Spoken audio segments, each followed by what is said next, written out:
Am I the asshole for asking my queer daughter join a youth group because I'm worried for her social life? I, 42F, have been attending a local evangelical church with my two youngest sons, 10M and 14M, for a couple months now. Both of my sons have been having a great time with the youth group, but they're also pretty social people to begin with. My daughter, Olivia, 17F, named changed, is not. I'm very worried for her social life and well-being in general. She never really talks to me or anyone else in the family besides her dad, 47M. And I've only met one of her friends that she's really close with. Olivia is homeschooled, so she doesn't meet new people her age very often, which is why I asked her to join the youth group, but she just looked at me as if I had asked her to jump into a volcano. Olivia is openly bisexual. I only really found out recently, and I didn't even consider it being an issue when I asked her to join the church. She immediately told me no, that she didn't want to go.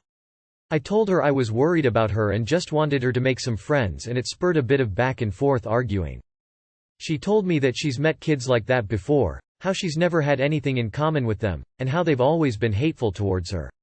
I was shocked that she was making these assumptions without even meeting them. It was so unlike her since she's always been an open-minded person. I was even more shocked because she had never opened up to me about being bullied before. She wasn't always homeschooled. I asked her to at least go once, and if she doesn't like it she doesn't have to go again, but she told me I wouldn't understand and went off to her room. My husband is telling me that I'm putting her in a situation she feels unsafe in, but I disagree. I don't think she has a reason to feel unsafe. The church has been nothing less than kind to me and my sons, and I doubt they'd be any different to her. I've tried explaining to her that she doesn't have to be afraid, but now she won't talk to me at all, even more so than usual, and I'm at a loss. Am I the asshole for asking her to join the youth group? Edit. I realize I am the asshole and plan on apologizing to Olivia tonight. I will update afterwards. A lot of what you guys have said has been eye-opening, and honestly after reading some of your experiences I feel so awful for even recommending it to her. I would never knowingly put her in harm's way like this, and I can admit that this entire situation was ignorance on my behalf. I had no idea what went on behind closed doors of churches like these. I mean, I knew some of them weren't really big fans of queer people, but I had no idea that conversion therapy was still actively practiced, let alone legal. I genuinely thought that was only done in the 50s. I can't say anything for this specific church yet, but I will include their stance on LGBTQ when I find out and when I update. I absolutely should have done research before going to this church. Not only because I'm a queer parent, but because I'm a queer person myself. I also realize that I should have dropped it as soon as she said no, but I was so blinded by my concern for her that I didn't stop to actually listen to her. I honestly have no excuse for this, and I do intend on sincerely apologizing to her. I just hope I didn't hurt her somehow. Lastly, I'd like to clear a few things up. Olivia is homeschooled because she has a chronic illness called Meniere's disease, not because she was forced to. She chose online school when she was given the option of homeschool or continuing public school. I have never ever shamed Olivia for being bisexual. She only came out to us recently because she herself wasn't sure, not because she was scared we wouldn't accept her words. I myself am bisexual, though to a complete stranger I can see how one would assume I'm straight. This might be what happened with the church now that I think about it. I didn't see her being bisexual as a potential issue in the church because it never was for me growing up.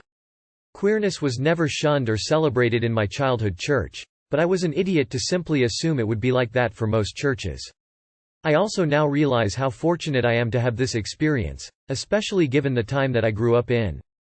I didn't ask Olivia to join the youth group because I wanted to fix her. That entire ideology is just appalling. I'm proud of my baby for being who she is, and I would never want to change that. I suggested the youth group because most of the family was already attending the church, and I thought it would be something we could all do together. I have asked Olivia if she wants to join some sort of group or community before, but she always tells me she doesn't know where to start. I think I'll ask her how she feels about some of your suggestions, if they're available in our area. Too long did not read. Phew, I messed up. Definitely going to apologize. This is obviously a religious bait post. None of this happened. You are the asshole. I have 2 daughters. I would leave them with a pack of cheetahs before I'd leave them with an evangelical youth group. If you're concerned, then why not try getting involved with the thing she enjoys?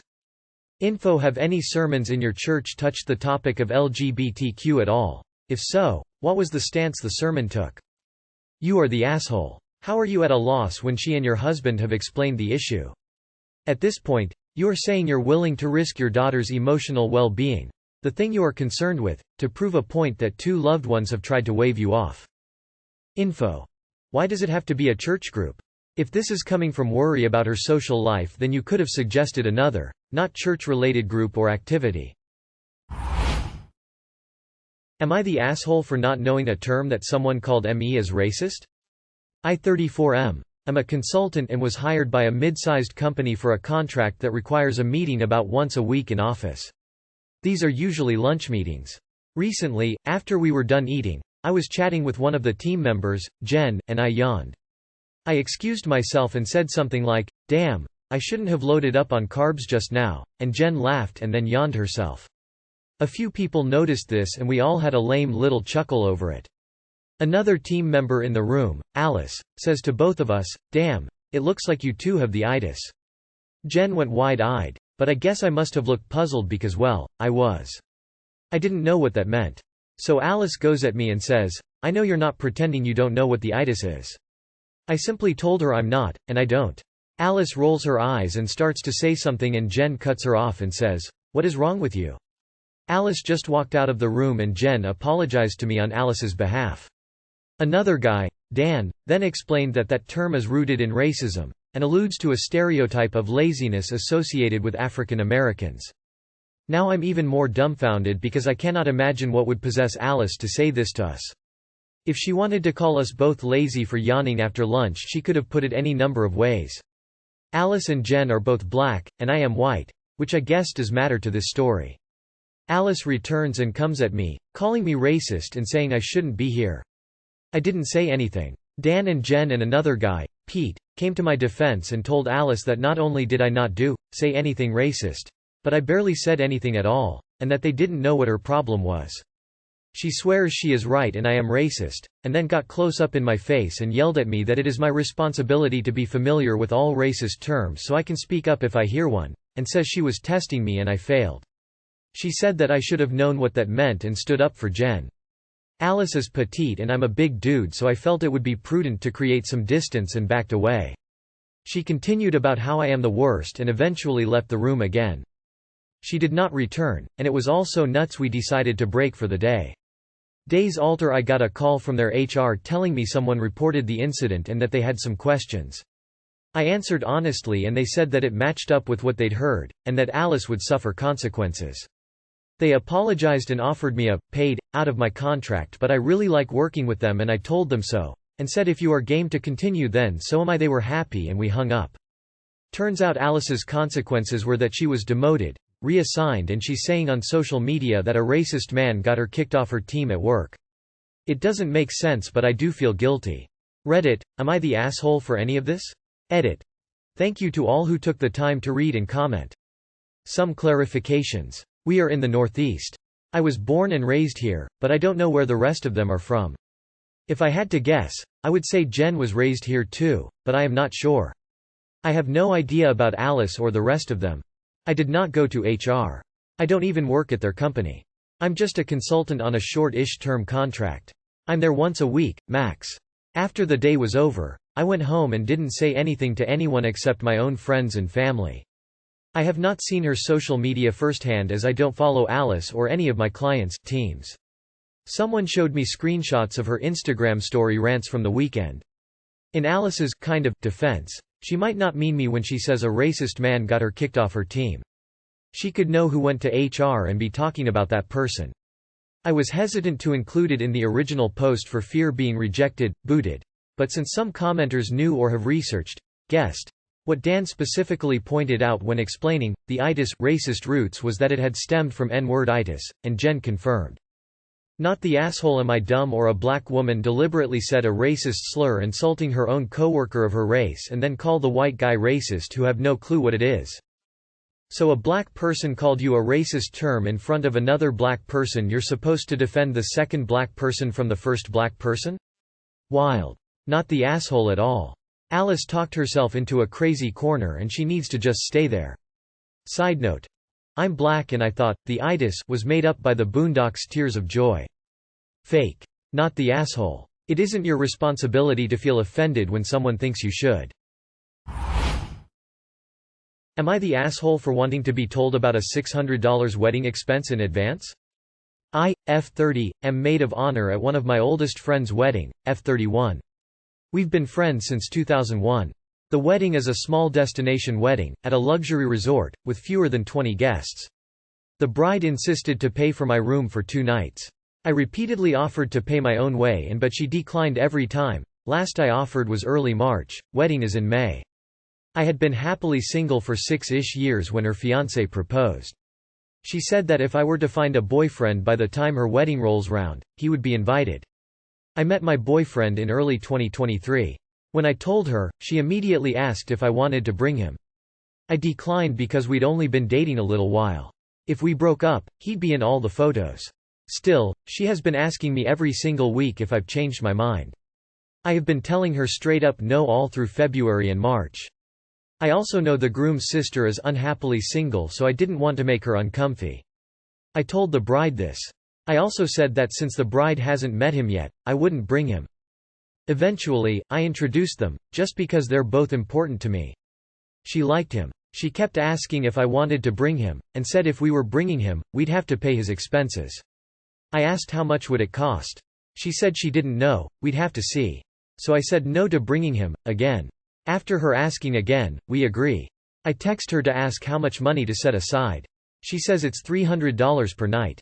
I let her know he can only make one night because he only gets 1 day off work. She asks if I want a single room the first night, double room the second. I'm confused. So I ask if I'd have to change rooms in the middle of the wedding, and if she just wants us to pay his share. She says she'd have to ask the hotel, doesn't address the share situation. I offer to phone them, she agrees. I phone them, turns out they're all double rooms. So I tell my friend that we're fine to pay either the entire second night, or just half of the second night for his share, whatever they prefer. She gets quite angry, then says they expect us to pay the full $600 with him there the second night because he hasn't met her groom, they don't know if we'll stay together and with him there, she won't have my undivided attention. So they'll no longer pay for my accommodation. I tell her that's fine but I'd have liked to know that before, it must have been a misunderstanding. She says, oh in that case of course we'll finance your room. To which I say, let's just go 50-50, send me your bank details.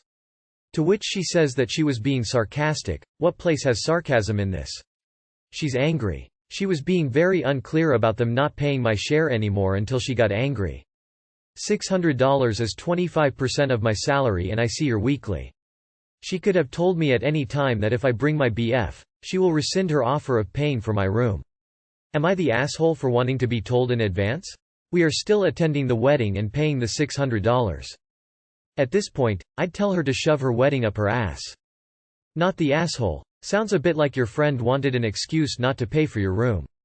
Hard to tell though, she sounds rather confusing, so you being perplexed is completely understandable. She might be under quite a bit of stress with the wedding, but yes, she should have been more upfront about the costs. Having $600 in expenses thrust upon you all of a sudden is rough for most people. Having knowledge of upcoming cost in advance means that you can plan around it better, meaning the shorter the notice the harsher it becomes. I wouldn't necessarily call the bride an asshole either, but you certainly have every right to be irritated. And her being angry with you is rather unreasonable. Chalk it up to stress maybe, but it's still not really okay. Not the asshole. It sounds like your friend was regretting to pay for your stay. I would ask her why she pushed you to this and to be honest with you. Would she still pay your room if you won't bring your BF? Not the asshole. I'd sit her down to talk about it. But if she gets an attitude, I'd shut it down quickly.